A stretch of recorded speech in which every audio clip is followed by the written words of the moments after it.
हरम का जिक्र होते ही जेहन में सबसे पहले मुगल आते हैं। आए भी क्यों न, इतिहास में हरम के जितने भी किस्सों का जिक्र किया गया है वे सब मुगलों से ही जुड़े हैं। ये सच भी है कि मुगल काल में हरम ऐश्वर्य और ताकत का ऐसा प्रतीक था जिसकी चाहत हर मुगल बादशाह रखता था। खासकर अकबर के हरम में तो 5000 से ज़्यादा महिलाएं थीं। खुद अबुल फजल ने अकबरनामा ने इसका जिक्र किया है। हालांकि हरम की शुरुआत करने वाले मुगल नहीं थे। भारत में मुगल साम्राज्य की स्थापना से सैकड़ों साल पहले ही हरम की शुरुआत हो गई थी। इतिहास में हरम का सबसे पहले जिक्र 1299 में मिलता है। ये वही साल है जब ओटोमन साम्राज्य की स्थापना हुई थी। उस्मान गाजी इसका पहला शासक था। ओटोमन साम्राज्य एक तुर्की साम्राज्य था। इसे इतिहास में उस्मानी साम्राज्य के नाम से भी जाना जाता है। हरम का अर्थ ऐसे स्थान से लगाया जाता है जहां पुरुषों के जाने पर पाबंदी थी। ये तुर्की शब्द है। ऐसा माना जाता है कि हरम अरबी शब्द हराम से बना है जिसका अर्थ है वर्जित। ऐसा कहा जाता है कि ओटोमन साम्राज्य की स्थापना के साथ ही हरम की शुरुआत हुई थी। हालांकि कुछ इतिहास इसे और पहले का बताते हैं। हालांकि यह ओटोमन साम्राज्य से ही प्रभाव में आया।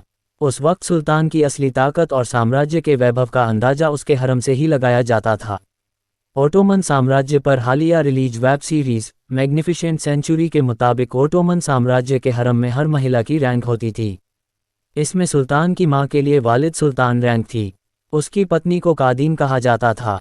सुल्तान की पसंदीदा दासी को गोजदे कहते थे और सुल्तान जिस पर हाथ रख देता था उसे इकबाल रैंक दी जाती थी, जिसका अर्थ होता है भाग्यशाली। मुगलों के हरम पर ओटोमन साम्राज्य के हरम का प्रभाव रहा है। इसका सबसे बड़ा उदाहरण वे नियम हैं जो मुगल हरम में भी लागू थे। इसमें सबसे बड़ा नियम हरम की महिलाओं के बाहर जाने पर पाबंदी थी।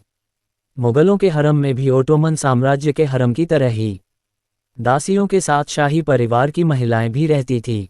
सुल्तान जब चाहे तब हरम में जा सकता था। खास बात यह थी ओटोमन साम्राज्य के हरम में रहने वाली हर महिला सुल्तान के पास नहीं आ पाती थी। यहाँ भी सुरक्षा के लिए किन्नरों को तैनात किया जाता था। बाबर ने जब हिंदुस्तान में मुगल साम्राज्य की स्थापना की तो यहाँ हरम की व्यवस्था की शुरू की गई। हालांकि अकबर के ज़माने पर हरम सबसे भव्य स्वरूप में स्थापित हुआ जिसमें 5000 से ज़्यादा महिलाएं थीं। जहांगीर ने हरम में महिलाओं की संख्या कम की। मनुची के मुताबिक उसके हरम में भी 3000 से ज़्यादा महिलाएं थीं। बाद में शाहजहां के दौर में भी हरम जारी रहा। हालांकि औरंगजेब के ज़माने में हरम में महिलाओं की संख्या काफ़ी सीमित हो गई थी। ऐसी ही और जानकारी के लिए हमारे चैनल को सब्सक्राइब करें।